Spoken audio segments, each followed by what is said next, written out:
Everyone, wake up. Wake up, wake up. It's a lovely day. Oh, please get up and come and play. The birds are singing in the trees, and you can hear the buzzing bees.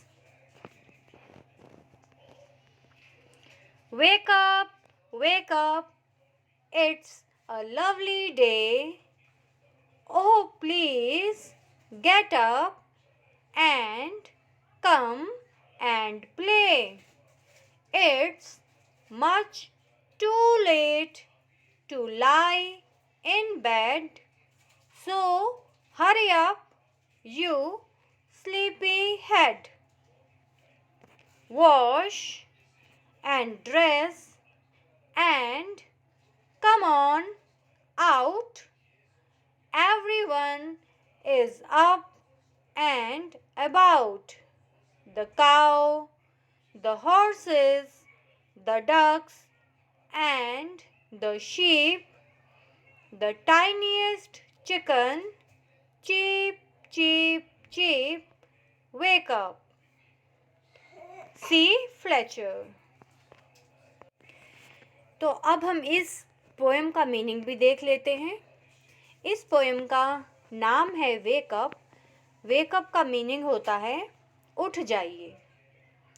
Wake up wake up it's a lovely day, मतलब उठ जाइए क्योंकि कितना सुंदर दिन निकल चुका है। तो प्लीज़ उठ जाइए, आइए और बाहर आकर के खेलिए। देखो बाहर कितना सुंदर दिन निकल गया है। तो इस कविता में ये बताया गया है कि उठकर आएंगे तो बाहर हम क्या देखेंगे कि कितना सुंदर दिन निकला हुआ है, और साथ ही साथ जो चिड़ियां हैं वो गुनगुना रही हैं, पेड़ों पर बैठी हुई हैं, और साथ ही साथ हम जो मधुमक्खियां होती हैं उनको भी हम, उनकी आवाज़ें भी हम सुन सकते हैं। अगले पैराग्राफ पर चलते हैं। फिर वही पैराग्राफ रिपीट किया गया है, उसमें भी यही सही बात लिखी है कि वेकअप वेकअप, उठ जाइए क्योंकि बाहर कितना सुंदर दिन निकला हुआ है। तो प्लीज़ उठ जाइए आप, please get up and come and play. आओ बाहर आओ और खेलें, बाहर आकर के हम खेलते हैं। It's much too late to lie in bed. अब कितना लेट हो जाएगा अगर आप अभी भी सोते रहोगे, क्योंकि दिन निकल चुका है, काफ़ी देर हो चुकी है और तुम काफ़ी देर से बेड पर ही लेटे हो। तो इसलिए सो हरी अप, इसलिए आप जल्दी जल्दी उठ जाइए और तैयार हो जाइए।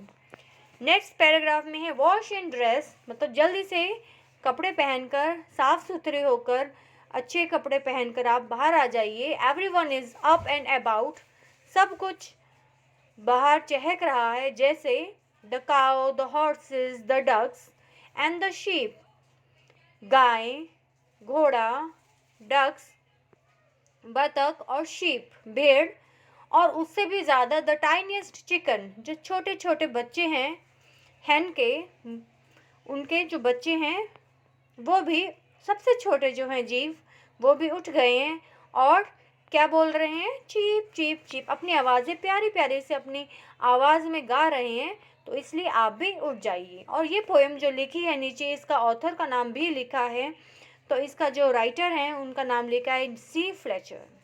तो बच्चों बताना आपको ये पोएम कैसी लगी, कमेंट में आप ज़रूर बताना। Bye bye.